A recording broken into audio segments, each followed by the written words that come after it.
Capítulo 15.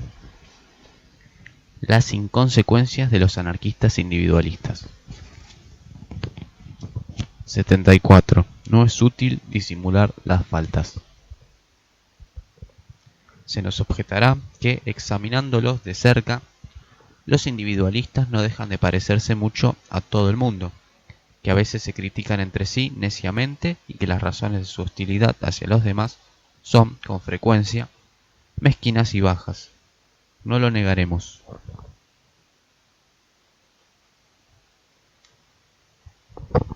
Nada se gana disimulando las faltas o los errores. Todas las religiones, todas las doctrinas han usado de esta estratagema invocando las necesidades de la causa. Ha sido inútilmente. Las mismas inconsecuencias de sus adictos perdió a la religión mucho antes de que el trabajo de la crítica hubiese hecho justicia de sus dogmas. Y hoy día nadie se compromete ya en un partido si no es porque espera encontrar un medio de hallar ciertas compensaciones. Un espíritu recto no se desanima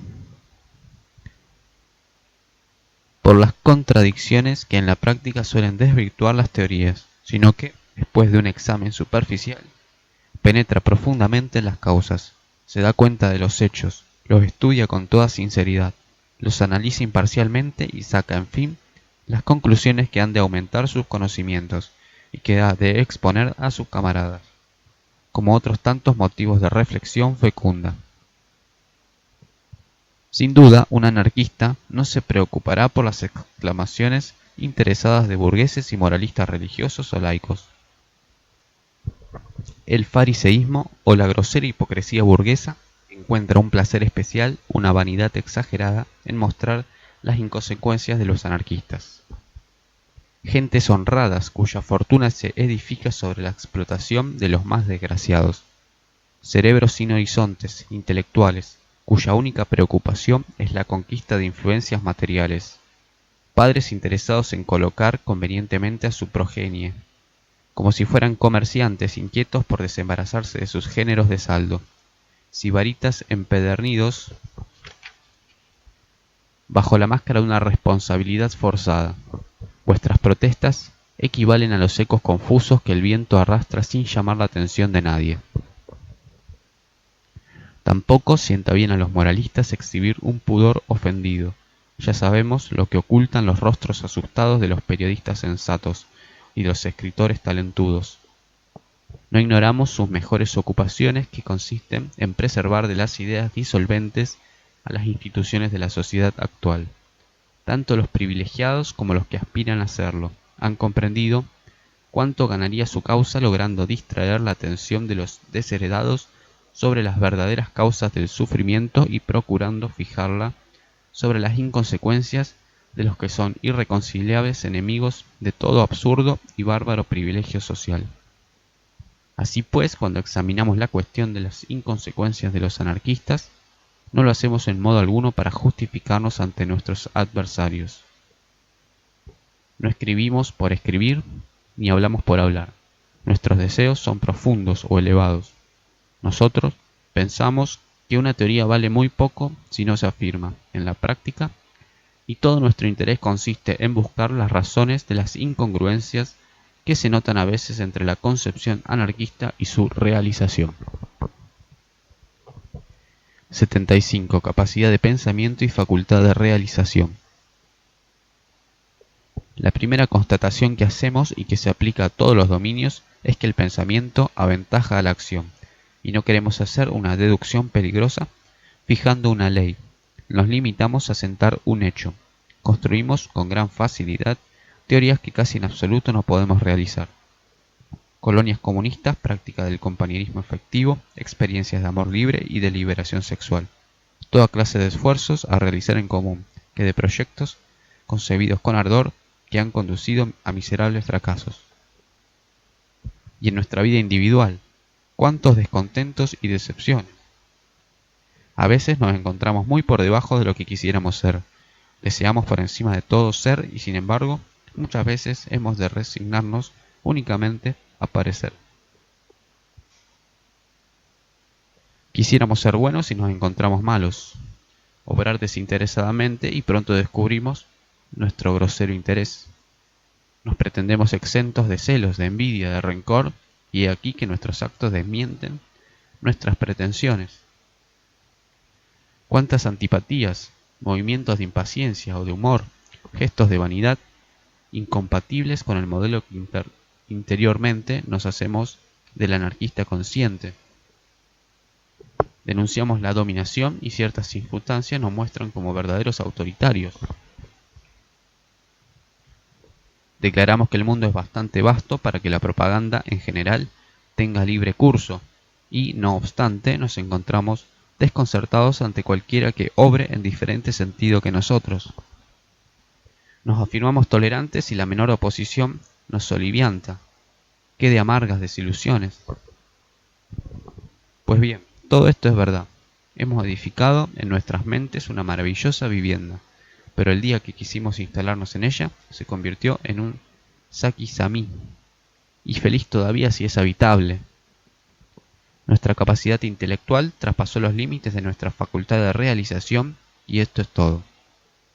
El misterio consiste en que nuestras circunstancias atávicas y educacionales, el lado instintivo de nuestra naturaleza, está raramente en equilibrio con el funcionamiento de nuestro cerebro, a quien la reflexión profunda tiende a hacerlo más y más individual e independiente. El ejercicio de la voluntad predispone el acuerdo y es del mayor o menor grado de potencia efectiva de este ejercicio razonado de que depende la directa armonía entre el pensamiento y la acción. 76. El esfuerzo perseverante.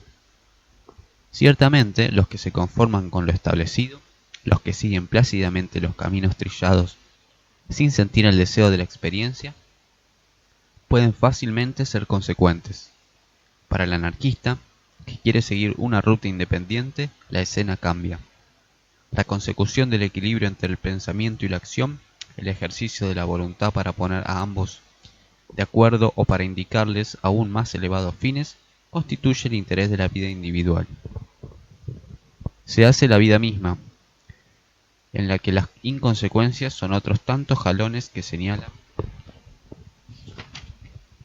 los tormentos de las experiencias fracasadas, en las que las victorias y las derrotas se mezclan, y el entusiasmo y el abatimiento chocan, produciendo poco a poco valor de una perseverancia incansable, la necesidad de una educación de la voluntad. No hay nada que pueda descorazonar al anarquista.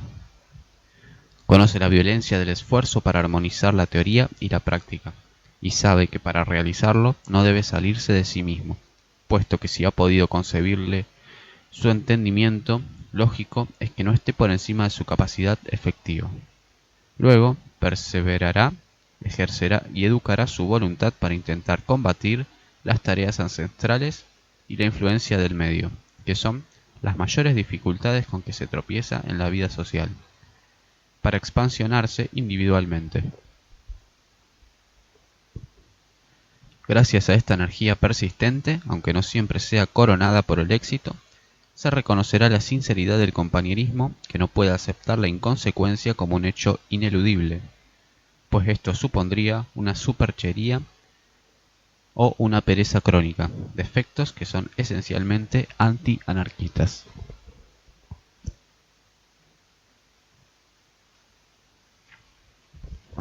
En conclusión, el anarquista individualista actual no es todavía el ser bueno por excelencia, sano y libre y despreocupado. No está aún dotado de una vida intensamente sincera que sepa desenvolverse sin atentar a la originalidad de los demás, pasando por todas las experiencias sin dejarse dominar por ninguna. Pero puede considerárselo como un síntoma característico que une al rebelde inconsciente de los tiempos oscuros con el anarquista futuro. Esta consecuencia debe animarnos y hacernos tolerantes para las contradicciones que saltan a la vista y para aquellas que, aun siendo evidentes, no dejan de ser las más graves acaso. comprendiendo que, a pesar nuestro, estamos sometidos todavía a la esclavitud de los instintos y de los temores prehistóricos. Lo que debemos de hacer es procurar esforzarnos para llegar al mayor dominio sobre nosotros mismos.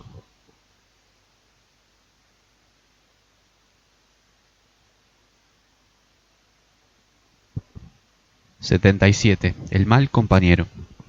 He aquí el punto culminante donde se resumen las 5 consecuencias anarquistas y en el cual se cometen grandes injusticias. Por mi parte, yo simpatizo con el mal camarada, es decir, el reputado así. Hace más de 25 años que milito en diversas ideas y mi experiencia me ha enseñado que generalmente aquel de quien se habla muy mal es muy superior al que se le tributan elogios. Cada vez que me he relacionado en un medio cristiano, socialista, revolucionario o anarquista, con uno de esos seres señalados como abyectos, innobles o tarados, he encontrado en él una individualidad ignorante del arte de adular las manías, los vicios o la mentalidad de su ambiente especial, un refractario a los convencionalismos partidistas, que obra y piensa por su propia cuenta, aún a riesgo de engañarse torpemente, lo que es, en fondo, caso mejor que seguir los pasos de los dispensadores de consejos. En fin, detrás del réprobo siempre he descubierto una originalidad y una inteligencia plausibles. Y es comprensible, puesto que el patentado como buen camarada es casi siempre una nulidad borreguil, siempre flexible a la vida monótona, oscura, inaccidentada, insensible al flujo y reflujo de las experiencias apasionadas e intelectualmente permanece resignado en la opinión media, tan desprovisto de iniciativas creadoras como de audacias críticas. La muchedumbre anarquista no simpatiza con el individuo, que llega a singularizarse, y en esto se parece a todas las masas. Se insiste mucho sobre la necesidad de crearse una personalidad consciente, a fin de formar un constante fermento de reacción contra la costumbre y el hecho establecidos. Pero esta propaganda está más en los labios que en el corazón. Se declama mucho contra las leyes, las mentiras convencionales, los prejuicios sociales y las trabas morales, pero prácticamente no se llega a una posición irreductible de desobediencia. Y desgraciado el que no respeta el dogma y no responde al modelo anarquista. Irremisiblemente será descalificado por los que se creen pontífices para interpretar las ideas.